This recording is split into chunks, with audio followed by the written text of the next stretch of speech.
বন্ধুরা আবার চলে এসেছি রাঙামাটি কিচেনে তোমাদের জন্য নতুন রেসিপি নিয়ে শুক্তো। তো চলো সময় নষ্ট না করে বানিয়ে ফেলি। এবারে আমি সব সবজি ভেজে নেব, তার জন্য কড়াইয়ে তেল দিয়ে দিলাম। প্রথমে ভেজে নেব আমি আলুগুলো বেশ লাল লাল করে ভেজে নেব। আলুর মধ্যে দিয়ে দেবো আমি সামান্য লবণ,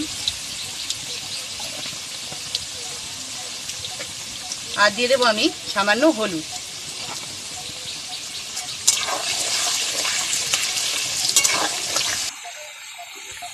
আলু ভাজা আমার হয়ে গেছে, এবারে আমি নামিয়ে নেব। তোমরাও ঠিক আমার মতনই আলু ভেজে নেবে।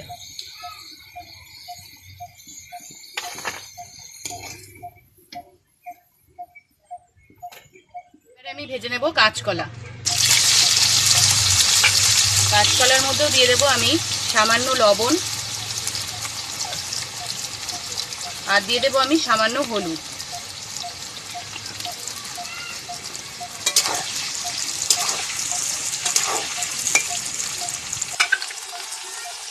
কাঁচকলা ভাজা আমার হয়ে গেছে, আমি ডাটাও উচ্ছে ভেজে নেব।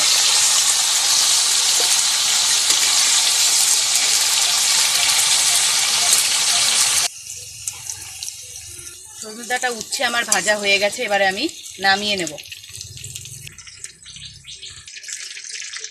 ওই একই তেলে ভেজে নেব বড়ি।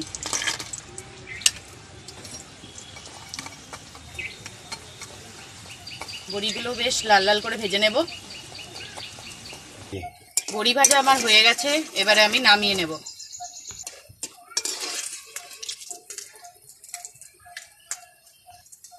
শুকনো লঙ্কা, তেজপাতা আর জিরে, ফোড়নটা একটু নাড়াচাড়া করে নিয়ে আদা কাঁচা লঙ্কা মিক্স করে বেটে রেখেছি। আমি সর্ষে, পোস্ত, চার মগজ একসাথে মিক্স করে বেটে রেখেছিলাম, এবারে আমি দিয়ে দেবো এটা।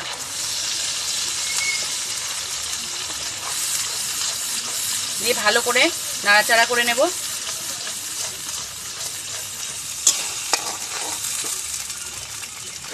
এর মধ্যে দিয়ে দেবো আমি স্বাদ অনুযায়ী লবণ, দিয়ে দেবো আমি পরিমাণ মতো হলুদ,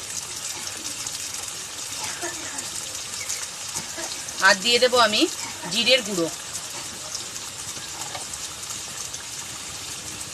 এবারে আমি ভালো করে, উপর থেকে আমার তেল ছেড়ে দিয়েছে, এবারে আমি দিয়ে দেবো সবজিগুলো ভেজে রেখেছিলাম।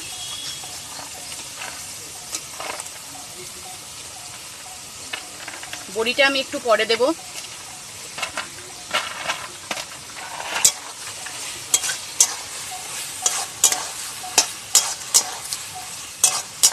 ভালো করে মশলার সাথে সবজিগুলো মাখিয়ে নেব। এবারে আমি দিয়ে দেব সামান্য জল।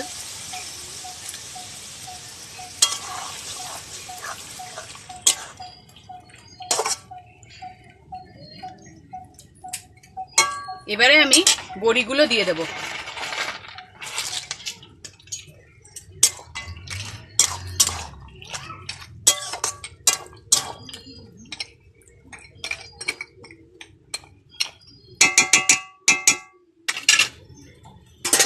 5 মিনিট মতো ঢাকা দিয়ে রেখে দেব। এবারে আমি দেখে নেব। এই দেখো বন্ধুরা, কত সুন্দর হয়েছে, কি সুন্দর কালারটা এসেছে। এবারে আমি সামান্য চিনি দিয়ে নামিয়ে নেব। একটু নাড়াচাড়া করে নামিয়ে নেব।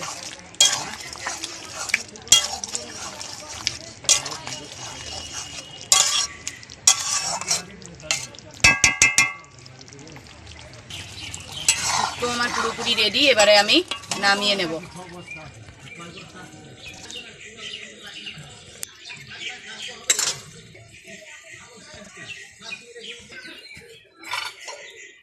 তো রেডি, তোমরাও বাড়িতে বানিয়ে খাবে আর আমাকে কমেন্ট করে জানাবে কেমন লাগলো। ভালো লাগলে অবশ্যই আমার চ্যানেলটিকে লাইক, শেয়ার ও সাবস্ক্রাইব করে দেবে। টাটা, আবার দেখা হচ্ছে পরের দিন নতুন রেসিপি নিয়ে।